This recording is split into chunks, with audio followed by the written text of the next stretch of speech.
Doctor Zakir Naik کی میں بات کر رہا تھا. یار آپ ڈاکٹر صاحب کا کل میں نے کلپ سنا, اتنا خاندانی کلپ تھا, اتنا خاندانی کلپ. کوئی ہماری یہ آواز ڈاکٹر صاحب تک پہنچا دے. میرے پاس بھی ان کا فون نمبر ہے, میں ان کو کال کرتا نہیں ہوں, اور ایسے میں کال کر کے بات کروں گا میری بات کو اہمیت نہیں دیں گے وہ. ہم نے یہ بات کی بھی ہے, ان تک پہنچائی بھی ہے کہ ڈاکٹر صاحب کے لیے پاکستان سے اچھا ملک پوری دنیا میں کوئی بھی نہیں. افسوس کے ساتھ یہ کہنا پڑتا ہے کہ ہمارے پاکستانیوں, مجھے جو اطلاعات ملی ہیں, پاکستانیوں نے جا کے ان کے کان بھرے ہیں کہ پاکستان نہیں آنا, یہاں حکومت پکڑ کے امریکہ کے حوالے کر دے گی تو فلانے کے حوالے کر دے گی تو فلانے کے حوالے کر دے گی. تو خود جب ہمیں اپنے کنٹری کی ویلیو پتہ نہیں ہے نا, اور یہ پاکستانی جتنا اپنے ملک کے خلاف پروپیگنڈا کرتا ہے نا, غلط پروپیگنڈا, اتنا کوئی اور نہیں کرتا. اب آپ دیکھو وہ کتنا انڈیا میں کام کر رہے تھے, ملیشیا میں بھی ایک دو ان کی. میں نے کل دیکھا کہ ایک بالکل خالص ایتھیسٹ ایک اسلام پہ اعتراض کر رہا ہے. ایسی محفل سجانا جہاں اس طرح کے لوگ آئیں اور کھل کے اسلام کی بات کریں جو ان کے دلوں میں ہے, یہ خود ایک بہت بڑی اسلام کی فتح ہے. لوگ اپنے سینوں میں اعتراضات دفن کر کے قبر میں چلے جاتے ہیں اور اسلام سے دور ہو جاتے ہیں. تو انڈیا میں کوئی بہت جو ان کے پروگرام ہوتے ہیں, ایک ایتھیسٹ اٹھ کے کھلے عام اسلام کے خلاف بات کر رہا ہے, اور ڈاکٹر صاحب بڑے اعتدال سے, بڑی تمیز سے اس کا جواب دے رہے. میری روح خوش ہو گئی اندر سے. کیا دلائل ہے یار, ماشاءاللہ کیا حافظہ ہے, کیا کتابوں کے ٹھک ٹھک ٹھک ٹھک ٹھک حوالے چل رہے ہوتے ہیں, ہندوؤں کی کتابیں, عیسائیوں کی کتابیں. یہ چیز تو ایسی ہے کہ دیکھو دنیا میں یہ کہیں بھی, یہ امریکہ بھی نہیں برداشت کرے گا, اتنا فری امریکہ بھی نہیں کرتا. عیسائیت ختم, ہندو ازم کے جو جو پنڈت ہیں وہ حیران کہ یار یہ کیا ہو رہا ہے.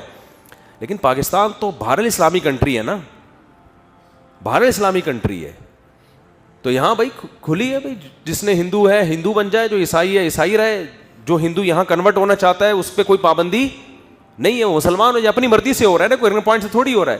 پوری دنیا یہ بات دیکھتی کہ مسلمان دہشت گرد نہیں ہے, جو اسلام پھیل رہا ہے دلائل سے پھیل رہا ہے, تلوار کی طاقت سے نہیں پھیل رہا. پوری دنیا یہ دیکھ رہی تھی انڈیا میں. انڈیا نے ایسے ہی تھوڑی پابندی لگا دی ہے. ہندوؤں کے کنٹری میں ہندو دھڑا دھڑ مسلمان ہو رہا ہے, تو انڈیا تو پریشان ہوگا نا. اور کوئی پیچھے بندوق نہیں ہے, کوئی پیچھے ڈنڈا, خالصتاً دلائل.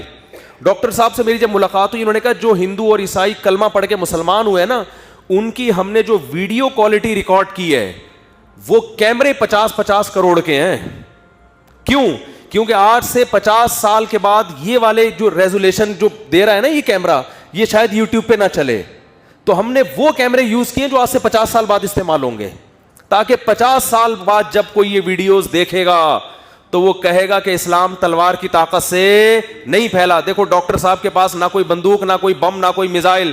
ہندو سوال کا جواب ملتا ہے اور اپنی مرضی سے کلمہ پڑھ کے اسلام قبول کر رہا ہے. نہ حکومت سپورٹ کر رہی ہے, نہ کوئی چندہ دے رہا ہے ان کو, نہ پیسے مل رہے ہیں. تو انہوں نے کہا یہ ایسی اسلام کی تبلیغ ہوگی کہ دنیا کہے گی کہ واقعی اسلام دلائل کی دنیا میں سب سے حاوی ہے. تو کروڑوں روپے کے انہوں نے کیمرے, یعنی ایک آدمی کا ویژن بھی تو دیکھو نا, 50 سال بعد کی سوچ رہا ہے ایک آدمی. تو خاندانی لوگ مارکیٹ میں بہت کم پیدا ہوتے ہیں, تو جو پیدا ہوتے ہیں ہمیں ان کی قدر کرنی چاہیے. اگر ڈاکٹر صاحب پاکستان میں ہوتے, یہ خیر کا سلسلہ اس سے زیادہ اچھے انداز سے چل سکتا تھا. جو مذہبی آزادی آپ کو پاکستان میں ملتی ہے وہ دنیا کے کسی کنٹری میں نہیں ہے. سعودی عرب میں ذرا سی بات کوئی بادشاہ کی پالیسی کے خلاف ہو جائے تو بادشاہ سلامت ملک بدر کر دیتے ہیں, آدمی کسی کام کا نہیں رہتا. لندن میں اس لیے پابندی لگ گئی کہ عیسیٰ علیہ السلام کو انہوں نے کہہ دیا کہ اللہ کا بیٹا نہیں ہے. عیسائیوں نے کہا بھئی یہ تو ہمارے مذہب کی وہ ہو رہی ہے, انہوں نے کوئی توہین عیسائیت کا کیس بنا دیا ہوگا یا کیا کیا ہوگا. لے دے کے پاکستان رہ جاتا ہے جہاں وہ بھرپور طریقے سے ان کو لوگ مالی لحاظ سے سپورٹ کرتے, بھرپور طریقے سے وہ دین کا کام کرتے, بڑے بڑے سیمینار ہوتے علماء. اور انہوں نے مجھے بتایا جب میری ملاقات ہوئی کہ جتنا پاکستانی علماء نے مجھے سپورٹ کیا ہے اتنا دنیا میں کسی علماء نے سپورٹ, جن میں بنوری ٹاؤن سر فہرست, تو اتنا سپورٹ کر رہے ہیں. یہ آدمی پاکستان میں ہونا چاہیے تھا. یہاں کتنے بڑے بڑے سیمینار ہوتے. ٹھیک ہے یہاں سیکیورٹی کے لحاظ سے حالات خطرناک ہیں, یہ ہم مانتے ہیں, یہ نیگیٹیوٹی ہے یہاں پہ. یہاں کوئی بھی کچھ بھی اٹھا کے کسی کو بھی بم دھماکے میں اڑا, جیسے وہ سری لنکا کے بندے کو مار دیا نا بہانہ بنا کے. تو سیکیورٹی کے لحاظ سے اس کا تو حل ہو سکتا ہے نا کہ بہت مضبوط سیکیورٹی دی جائے. بھائی اس کا تو حل ہو سکتا ہے نا کہ سیکیورٹی پہ کوئی کمپرومائز نہ ہو. جب سیکیورٹی بہت مضبوط ہوگی تو یہ رسک انشاءاللہ تقریباً ختم ہو جائے گا. کاش کسی طرح یہ بات ڈاکٹر صاحب کی سمجھ میں آ جائے. یہاں آپ کو بہت بھرپور استقبال ہوگا, یہاں آپ کے بڑے بڑے پروگرام ہوں گے. میں بتاؤں کہ اسلام کے علاوہ دنیا کا کوئی مذہب, حتیٰ کہ جو لامذہبیت ہے نا, ایتھیزم, اسلام کے ٹکر کے دنیا میں کوئی بھی نہیں ہے. اگر اسلام کی تبلیغ کی کھلی اجازت مل جائے نا, ہمیں کھلی اجازت کا مطلب دلائل سے اسلام پر بات کرنے کی اجازت مل جائے, اشکالات سامنے آئے, بڑی محفل میں جوابات ہوں, تو میں سمجھتا ہوں اسلام کے ٹکر کا کوئی ہے نہیں. اتنے سارے لبرل اور غیر مسلم اسلام قبول کریں گے کہ آپ کی سوچ ہوگی, جنہیں کوئی صحیح پراپر جواب دینے والا نہیں ہے. کام تو وہ ملیشیا میں کر رہے ہیں الحمدللہ, یعنی لوگ تیار کر رہے ہیں, لیکن بھائی ایک آدمی کو جو اللہ نام دیتا ہے نا, یہ نام ہر ایک کو نہیں ملتا. تو یہ بہت بڑا میں سمجھتا ہوں کہ ڈاکٹر صاحب کا ٹائم ضائع ہو رہا ہے. تو ہم اپیل کر سکتے ہیں, ڈاکٹر صاحب سے گزارش کر سکتے ہیں کہ آپ, میں پولیس میں ہوتا تو آپ کو گن پوائنٹ پہ لے آتا, میں پولیس میں ہوں نہیں, گزارش کر سکتا ہوں اور علماء کی طرف سے یہ گزارش پیش کر سکتا ہوں کہ کائنڈلی آپ پاکستان آ جائیں. یہاں گورنمنٹ آپ کو انشاءاللہ نیشنلٹی بھی دے گی, اور یہاں پر جب آپ اتنا بھرپور طریقے سے کام کریں گے, ہمارے ملک کا نام بھی الحمدللہ دنیا میں روشن ہوگا. تو لیکن یہ کہ افسوس یہ ہے کہ ہمارے ہی بعض لوگوں نے جا کے نا ان کو ذہن بنایا کہ نہیں یہاں حالات بہت خراب ہیں, یہاں یہ ہے. تو ایسے ملک جس کے حالات صحیح ہو, کام نہ ہو رہا ہو, تو حالات کا کیا کرنا ہے بھائی؟ حالات خراب ہیں, ہم بھی تو یہاں کام کر رہے ہیں کہ نہیں کر رہے؟ کیا آپ کیا سمجھتے ہو سعودی عرب میں یہ ممبر ہوتا میں ایسے بات کر سکتا تھا؟ بولو نا. میں جب دبئی جاتا ہوں نا, ایسے ٹھٹر کے بیانات ہو رہے تھے نا, مجھے لگ رہا ہوتا ہے کہ کہیں پولیس نہ آ جائے. حالانکہ میں بیان میں بادشاہ سلامت کے پہلے فضائل بیان کروں گا, اور بیان میں کہہ رہا ہوں گا دبئی بہت اچھا کنٹری ہے, اور بالکل بھی بہت اچھا ماحول ہے دبئی, اور واقعی یعنی امن شانتی کے لحاظ سے تو بہت اچھا ماحول ہے. جو خواتین چڑیاں پہن کے گھوم رہی ہیں, ان کو بالکل خود نظر کی حفاظت کرو. بادشاہ کا یہ کوئی ذمہ داری نہیں ہے کہ وہ لڑکیوں کو پورے کپڑے پہنائے. اتنے بادشاہ کے ناجائز فضائل, میں تو ناجائز نہیں بیان کرتا لیکن ایک بتا رہا ہوں, اتنے فضائل بیان کر کے آدمی صرف نماز کی ترغیب دینے سے پہلے بھی سوچ رہا ہوتا ہے کوئی ایجنسی کا بندہ کہیں یہاں کوئی لفظ پکڑ کے اندر نہ کر دے. مجھے تو ایک ایجنسی کے بندے نے بتایا, کوئی دبئی کی ایجنسی میں تھا, پاکستان کراچی گھوم رہا تھا, کہہ رہا ہے مجھے کہنے لگا آپ کی اتنی ریکی کی ہے نا. میں نے کہ دبئی کے ویزے کے لیے اپلائی کیا تھا, کہہ رہے امارات کی ایجنسیوں نے آپ کی انکوائری کی کہ یہ بندہ ہے کیا. اب پتہ نہیں وہ دو جھوٹ بول رہے تھے صحیح بول رہے تھے واللہ عالم, لیکن وہ اردو آتی نہیں تھی ان کو, عربی اور ٹوٹی پھوٹی اردو, جس سے لگا کہ بندہ یہاں کا ہے نہیں. اب واللہ عالم سچ کہہ رہا ہے جھوٹ کہہ رہا ہے, واللہ کہہ رہا ہے میں نے 2 دن بندے بھیجے ہیں آپ کے گھر کے باہر, مسجد میں بیٹھے ہیں وہ آپ کو ریکی کرنے کے لیے. میں نے کیوں بھائی, اس تکلف کی کیا ضرورت؟ کہہ رہے ہیں جو مشہور آدمی ہوتا ہے نا, تو یہ عرب کنٹریز پہلے سے اس کو ٹریس کر رہے ہوتے ہیں کہ یہ کہیں ہمارے لیے فتنہ نہ بن جائے. میں نے کہا پھر کیا دیکھا؟ کہہ رہے ہماری رپورٹ یہ تھی. بالکل بھی گھبرانے کی بات نہیں, یہ شادیوں پہ بات کرتا ہے. اور میں اس وقت اپنی بکری کو لے کے چرانے کے لیے بھی جاتا تھا, بکری کو لے کے نا, ادھر بڑی گھاس پھاس لگی ہوئی ہے, خود لے کے جاتا تھا میں بکری چرانے, مجھے شوق تھا. تو وہ چھوڑ اس لیے تھی کہ وہ دھماکے شماکے بہت شروع ہو گئے تھے 2014 میں. میں نے کہا ایسا نا بکری کے ساتھ ہی کہیں انا للہ کوئی بھی مار مور کے چلا جائے, سیکورٹی کا انتظام تھا نہیں, تو مجبوراً بکری چرانا ہم نے اس لیے چھوڑی. ایک رشتہ میرا انکار کی وجہ یہ بنی کہ یہ تو محترم بکری لے کے گھوم رہے ہیں یار. انکار تو خیر انہوں نے نہیں کیا تھا, لیکن یہ کہ بس وہ مزہ نہیں ہے. انہوں نے کہا یار یہ کون سے مفتی صاحب ہیں, یہ کیا پرسنالٹی ہے یار, بکری کے کان پکڑ کے لے کے جا رہے تھے یہ. ہم نے کہا بھاڑ میں جائے یار, دینا ہے رشتہ دو, اسی طرح بکری کے ساتھ ہی دو, نہیں دینا تو دباؤ. اور کیا, ڈبو کے کھانے کا اپنا مزہ ہے. اگر ہم یہ تھوڑی کہ رشتے کے انکار کی وجہ سے چائے میں بسکٹ ڈبو, میں تو ابھی بھی چائے میں بسکٹ ڈبو ہی کے کھاتا ہوں الحمدللہ. اس کا اپنا مزہ ہے بھائی. ایک بسکٹ منہ میں رکھو, چائے کا گھونٹ لو, وہ مزہ. کیک رس جو ہے نا, کیک رس, یہ تو آپ بھی گواہی دیں گے, چائے میں ڈبونے کا واقعی کیک رس پاپے ہے. دل کی گہرائیوں سے بتاؤ, جب آپ چائے میں ڈبوتے ہو پاپا کو اگرچہ اچھا نہیں لگتا آپ کا یہ عمل, آپ کے پاپا کو, کہ بیٹا یہ ہمارے خاندان کی رسم و روایات, لیکن پاپا بھی جب چھپ کے چائے کھاتے ہوں گے تو پاپا چائے میں ڈبو کے کھاتے ہوں گے. تو کچھ چیزیں ہوتی ہیں, آپ بکریاں پال کے دیکھو, مزہ نہ آئے پیسے واپس. تو خیر ہاں تو دبئی میں وہ ایجنسی کا کوئی بندہ پتہ نہیں تھا نہیں تھا، ایویں چھوڑ رہا ہو، بعض دفعہ لوگ ویسے ہی چھوڑ رہے ہوتے ہیں، میں ایجنسی کا آدمی تھا یا ہوں، لیکن خیر وہ کچھ باتیں کر رہا تھا جس سے مجھے لگا، تو اس نے مجھے پوری میری صحیح سے رپورٹ دی کہ آپ بکریاں چرا رہے تھے، آپ یوں کر رہے تھے، آپ یوں. میں نے کہا حالانکہ ملا لاہور میں ملا، اور میرے یہاں کے حالات پورے مجھے سچی مچی کے صحیح بتا رہا ہے.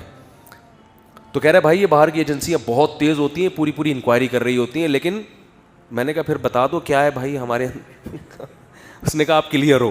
شکر ہے الحمدللہ. تو مجھے پھر ویزا بھی ملا بعد میں دبئی کا. تو یہ وہاں یہ آزادی نہیں ہے، وہاں تو بھائی بہت سوچ سمجھ کے. میں جب حیران ہوتا تھا یار میرے بیانات سعودیہ میں اتنے کیوں سنے جا رہے ہیں، دبئی میں، حالانکہ وہاں تو علماء بہت زبردست علماء، عرب میں تو بہت خاندانی علماء ہیں، تقوی میں ہم سے زیادہ، علم میں ہم سے زیادہ. سنا کس کو جا رہا ہے؟ ہمیں سنا جا رہا ہے. تو میں نے وہاں عرب میں پوچھا، میں نے کہا یار یہ کیا؟ انہوں نے کہا بھائی اتنے کھل کے اتنے زبردست اسٹائل میں بیان ہو نہیں سکتا یہاں پہ. یہ وہاں بیچارے علماء کی صلاحیتیں وہ دب گئی ہیں، حکومتی دباؤ بہت ہے، اور شاید وہ ان ملکوں کی ضرورت بھی ہے کیونکہ وہاں بغاوت کے خطرے بھی بہت ہوتے ہیں. ان کی مجبوری ہوگی کہ حکومت نے اتنا وہاں کنٹرول کر کے رکھا ہوا ہے کیونکہ بغاوت کے خطرے بھی ان ملکوں میں زیادہ ہیں نا. تو لیکن اس کا جب آپ اتنا ٹھٹرے ہوئے ماحول میں جب آپ بات کرتے ہو تو آپ بھی ٹھٹر جاتے ہو اور آپ موٹیویٹ نہیں کر سکتے. تو یہاں آزادی ہے بھائی، بات کرو کھل کے بات کرو، صحیح ہے نا. جو موقف ہے مارکیٹ میں لے کر آؤ. 4 شادیوں میں ہم کب سے چیخ رہے ہیں، وہ الگ بات ہے کہ آپ بہت ڈھیٹ ہیں، لیکن بات تو کھل کے ہو رہی ہے نا. یہ نہیں ہو سکتا باہر ملکوں میں اتنا مزے سے. اور کمال کی بات ہے یورپ میں بھی آزادی ہے، جو غیر مسلم کنٹریز ہیں، غیر مسلم امریکہ اور یہ لوگ میں بھی مذہبی بولنے پر بڑی آزادی ہے. یہ ان کے ایک پازیٹیو ہے کہ آپ امریکہ میں جا کے بھی، ہاں انلیگل کوئی کام نہ، وہ تو کہیں بھی، وہ تو پاکستان میں بھی نہیں ہے نا کہ غیر قانونی باتیں شروع کر دو آپ. تو یہ یہاں بھی بہت آزادی ہے، لیکن اسلامی ملکوں میں وہ ماحول نہیں ہے بھائی جو اس پاکستان میں ماحول ہے. تو قدر کرنی چاہیے. اللہ کرے ڈاکٹر صاحب کی سمجھ میں یہ بات آ جائے. میرا بھی ارادہ ہو رہا ہے کہ میں چند علماء کو لے کے اسپیشل ڈاکٹر صاحب کے پاس جا کے بڑے علماء کو لے کے جاؤں اور اسپیشل کوئی تعویذ کروا کے آ جائیں ہم لوگ. سمجھ رہے ہو نا؟ تعویذ کی بات کو مذاق سمجھیں، تعویذ واویز ہم نہیں کرتے، یعنی جا کے ان کو کسی طرح منایا جائے، بھوک ہڑتال کی جائے، ان کے گھر کے باہر بیٹھ جائے آدمی بھوک ہڑتال کر کے. لیکن کل کا جو میں نے کلپ سنا نا، واقعی میں نے کہا اس آدمی کی، اس بندے کی جو صلاحیتیں ہیں نا، وہ ٹھیک ہے کام بہت کر رہے ہیں لیکن جتنا کر سکتے ہیں اتنا نہیں ہو رہا. اگر یہ سیٹ اپ انڈیا سے جب نکالا ڈائریکٹ پاکستان آ جاتے تو یہاں جو خاندانی طریقے سے کام ہونا تھا نا، اب تک بہت کچھ ہو چکا ہوتا، بہت کچھ ہو چکا ہوتا. کیا دلائل ہے یار ماشاء اللہ، کیا حافظہ ہے، کیا کتابوں کے ٹھک ٹھک ٹھک ٹھک ٹھک حوالے چل رہے ہوتے ہیں، ہندوؤں کی کتابیں، عیسائیوں کی کتابیں. یہ چیز تو ایسی ہے کہ دیکھو دنیا میں یہ کہیں بھی، یہ امریکہ بھی نہیں برداشت کرے گا، اتنا فری امریکہ بھی نہیں کرتا. بھائی عیسائیت ختم، ہندو ازم کے جو ہندو جو پنڈت ہیں وہ حیران کہ یار یہ کیا ہو رہا ہے. لیکن پاکستان تو بہر الاسلامی کنٹری ہے نا، بہر الاسلامی کنٹری ہے، تو یہاں بھائی کھلی ہے. بھائی جس نے ہندو ہے ہندو بن جائے، جو عیسائی ہے عیسائی رہے، جو ہندو یہاں کنورٹ ہونا چاہتا ہے اس پہ کوئی پابندی نہیں ہے. وہ مسلمان ہو جائے، اپنی مرضی سے ہو رہا ہے نا، کوئی پوائنٹ سے تھوڑی ہو رہا ہے. پوری دنیا یہ بات دیکھتی کہ مسلمان دہشت گرد نہیں ہے، جو اسلام پھیل رہا ہے دلائل سے پھیل رہا ہے، تلوار کی طاقت سے نہیں پھیل رہا. پوری دنیا یہ دیکھ رہی تھی انڈیا میں، انڈیا نے ایسے ہی تھوڑی پابندی لگا دی ہے. ہندوؤں کے کنٹری میں ہندو دھڑا دھڑ مسلمان ہو رہا ہے تو انڈیا تو پریشان ہوگا نا. اور کوئی پیچھے بندوق نہیں ہے، کوئی پیچھے ڈنڈا، خالصتاً دلائل. ڈاکٹر صاحب سے میری جب ملاقات ہوئی، انہوں نے کہا جو ہندو اور عیسائی کلمہ پڑھ کے مسلمان ہوئے نا، ان کی ہم نے جو ویڈیو کوالٹی ریکارڈ کی ہے وہ کیمرے 50-50 کروڑ کے ہیں. کیوں؟ کیونکہ آج سے 50 سال کے بعد یہ والے جو ریزولیشن جو دے رہا ہے نا یہ کیمرہ، یہ شاید یوٹیوب پہ نہ چلے. تو ہم نے وہ کیمرے یوز کیے جو آج سے 50 سال بعد استعمال ہوں گے، تاکہ 50 سال بعد جب کوئی یہ ویڈیوز دیکھے گا تو وہ کہے گا کہ اسلام تلوار کی طاقت سے نہیں پھیلا. دیکھو ڈاکٹر صاحب کے پاس نہ کوئی بندوق، نہ کوئی بم، نہ کوئی میزائل. ہندو سوال کا جواب ملتا ہے اور اپنی مرضی سے کلمہ پڑھ کے اسلام قبول کر رہا ہے. نہ حکومت سپورٹ کر رہی ہے، نہ کوئی چندہ دے رہا ہے ان کو، نہ پیسے مل رہے ہیں. تو انہوں نے کہا یہ ایسی اسلام کی تبلیغ ہوگی کہ دنیا کہے گی کہ واقعی اسلام دلائل کی دنیا میں سب سے حاوی ہے. تو کروڑوں روپے کے انہوں نے کیمرے, یعنی ایک آدمی کا ویژن بھی تو دیکھو نا, 50 سال بعد کی سوچ رہا ہے ایک آدمی. تو خاندانی لوگ مارکیٹ میں بہت کم پیدا ہوتے ہیں, تو جو پیدا ہوتے ہیں ہمیں ان کی قدر کرنی چاہیے.